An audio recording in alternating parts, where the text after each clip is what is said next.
And I think that's what people in the audience want to know, is they want to know how to get on those lists and how to make those relationships, and that's what we're here to talk about. So let's just get right to that then. And this is changing, you know, and that's part of the reason why I had to update my book, is because it's changed since I wrote my first book.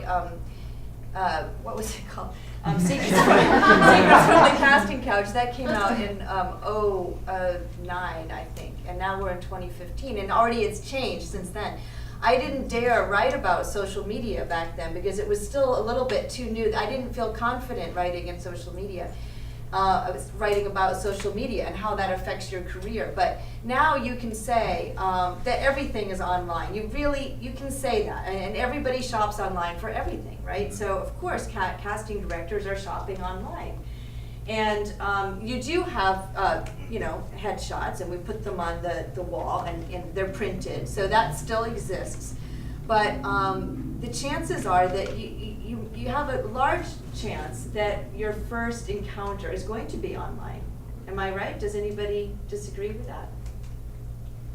I I don't think First, that's what true. kind of encounter would it be? Yeah, I I'm don't not know. sure that that's true. Yeah. Okay. Um, I mean, I feel like it is, for me, I feel like I do everything digitally, and a lot of times I am introduced to an actor with a picture, that I see in the breakdown. Yeah. Yeah. That could be the first time I encountered Right, them. yeah, no, And there was a absolutely, yeah. fellow who came tonight who I said, oh yeah, I remember you sent me your picture. I mean, Right. and I recognized him from his picture. Right, yeah, So- I think that's one way. so, definitely, yeah. and then, okay, but that's fine. So what are the other ways? Because people want to know, that's why they're here. What are the other, everyone wants to know, how do I make contact with a casting director in a meaningful way, that I will be remembered, that I will be on your list, right? And with a manager, let's answer that question. I mean, you've mentioned a few things. Donna, you've said theater, you've said do your own projects, and you are going to theater, right? Yes, So that's right. one way that you can do it. And so would you want them to email you and Absolutely. yeah, and say I'm doing a play? Yeah, and- I'm really interested if someone is going to appear on a series or they're doing a play. When they're actually doing something, I love to hear from actors. When it's just sort of like, hi, and it's a very long letter about their lives, I'm not interested. A very long letter is just bad, period, like a few lines we Right, can handle exactly. reading, right? Yeah, no, and then I'm very interested because I can't Yeah. possibly watch every TV show. And I can't possibly it's true. attend every performance. It's impossible. I think, well, the first thing I would say in terms of this is always try and be specific. So, know what Donna is casting or might be casting or what you've read somewhere. I mean, to me, the trades and the online version of the trades are essential, because what Casting can you about. do? How do you find out about what is going on? Well, the answer is it's on the net, one way or the other. So read them, follow them, pursue them. The second way I believe is important, at least in some respects, is to go to as many film festivals, network the hell out of what you can do. I mean, film festivals are very good because you've got people, you do sometimes have spontaneous access to people, and you never know who you're gonna run into. I mean, there's a lot of, it's somewhat expensive, but if you just go and hang, intern, volunteer, participate to the maximum ability that you have. That's my advice. I think it's great advice. I was at the Palm Springs Film Festival. I'd never I been was too. before. Oh, yeah, it was Yeah. great. But, what a great venue and, great place to meet Yeah, casting directors and filmmakers, for me too. I'm also looking for business. So it's, we're. Did you go to the Shorts Festival as well? Yeah, yeah. My son had a film in it. Oh, really? Yeah. Congratulations. And Blair, what about casting about, how does that work for networking? Well, casting about, I mean, if those of you who don't know, it's, we have a team of researchers now, and my business partner and I started it, and then Breakdowns acquired us, and that's been incredible, because now as an actor, I feel like I'm peeking behind the curtain, right? I'm a desk with Breakdowns. But our researchers just track every union project casting in LA and New York, and who is the full casting team, casting director, associate, and assistant. And the mailing address if the casting director approves it. And it started out as a way back, when we first started, as a way to do mailing labels. You could pick names and print out just those labels, because I hated buying the mass mailing thing, which is just, I've always thought, like driving down the 405 and just throwing headshots out the window, hoping they land in somebody's windshield.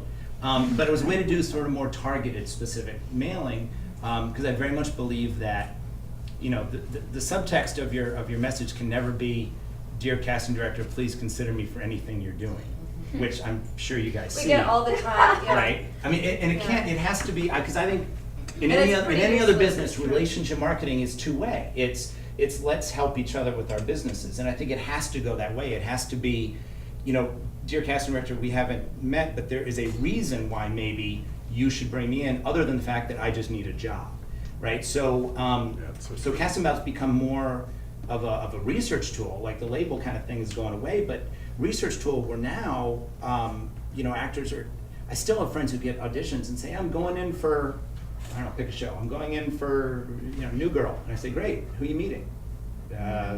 "New Girl," you know, and, well, no, who are you meeting, and what else do they do?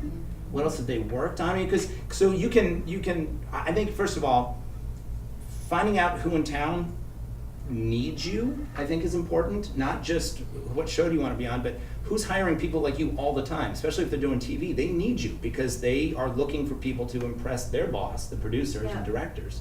So who's going to need you the most? Who can you serve? Whose story, you know, who's telling your story? And so doing your research. Specific example, for example, yeah, if you are good at horseback riding, Mhm. and somebody is casting a Western or whatever, that's a Yeah. specific, something like that, that's what you need, I right? look, whether, I came to LA thinking I wanted to do sitcom. I did comedy theater in New York, it'd be great. And I showed up and I kept getting hired as a lawyer who just said, "Yes, Your Honor," and wore a tie. And you know what? If that's gonna pay my SAG insurance, I'll say, "Yes, Your Honor," that's fine. So I've played enough lawyers now that if there's some new law show and it's some casting office I've never met, now my marketing message is, you know, "Dear Jennifer, dear Donna," you know, specific. "I saw that you picked up the new series.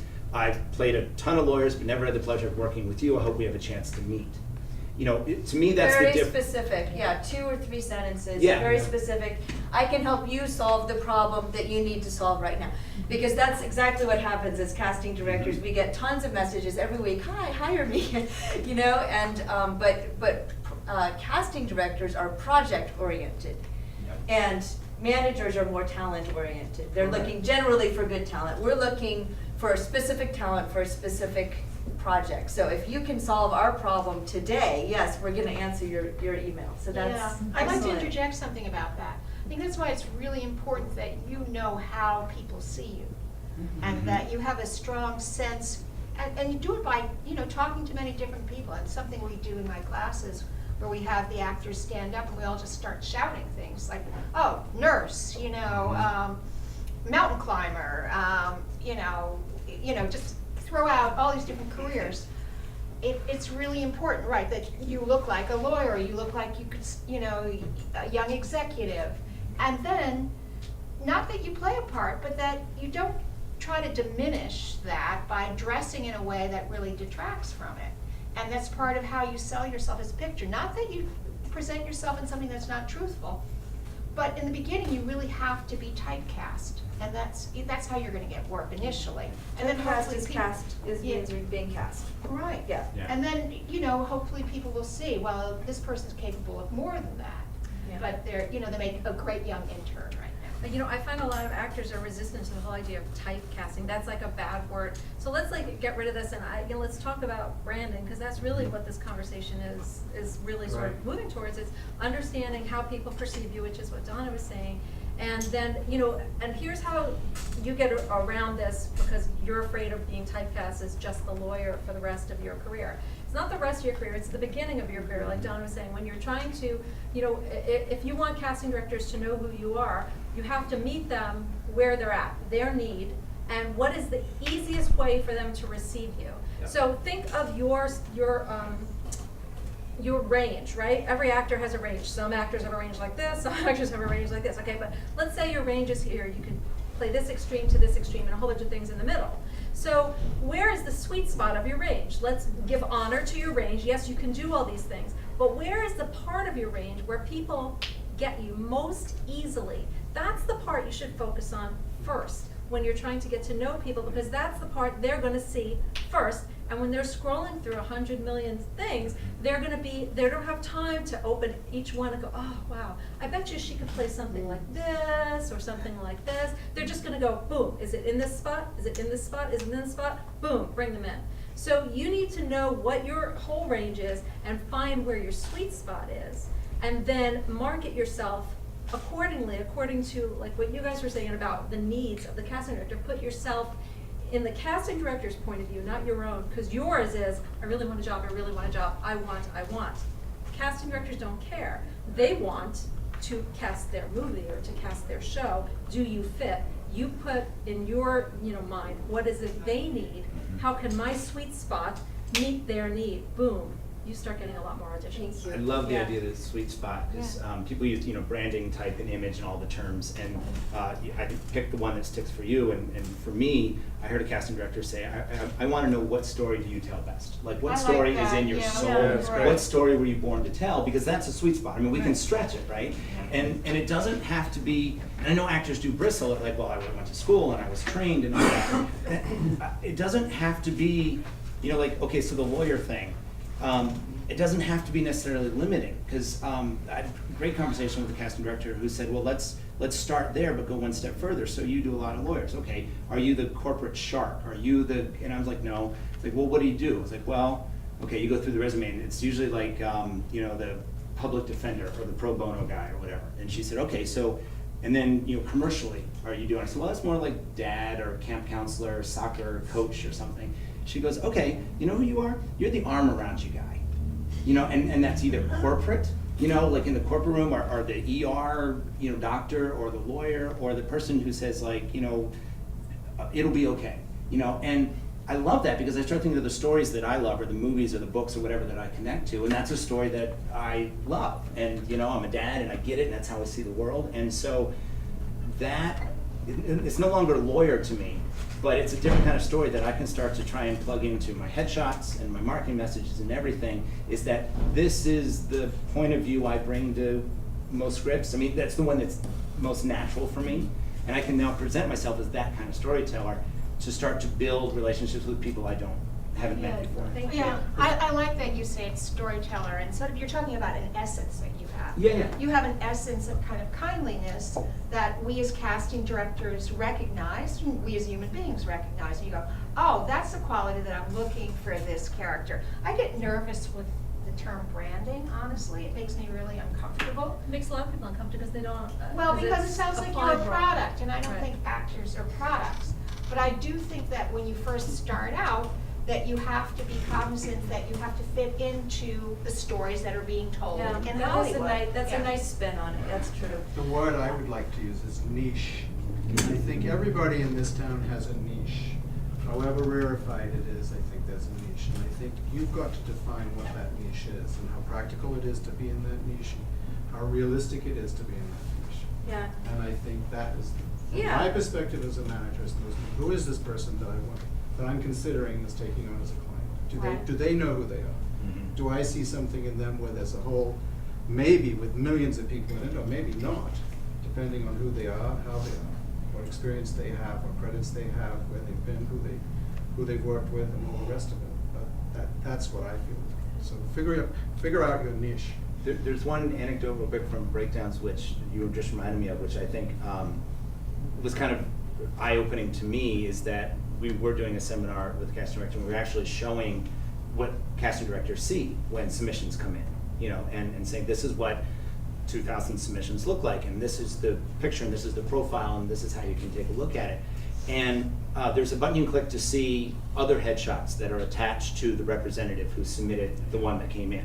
So whatever you attach to, say your agent, however many headshots that is, one will come in with the submission, but casting director can click on the button and see all the other pictures.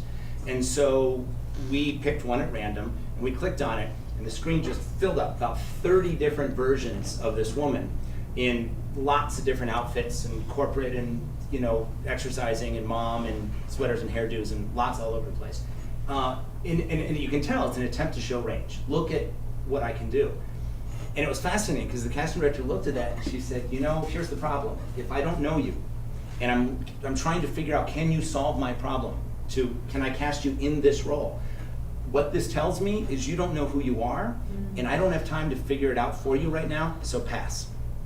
Moving on. Yeah, so, Yeah. so that's an example of too many options, yeah. Yeah, I and get not what being you're saying. specific and Yeah. not knowing where you fit and who you are and a way to present it Yeah. to people, to build a relationship so that once a relationship is built, then you can start to stretch a little bit, you know? Yes, yeah.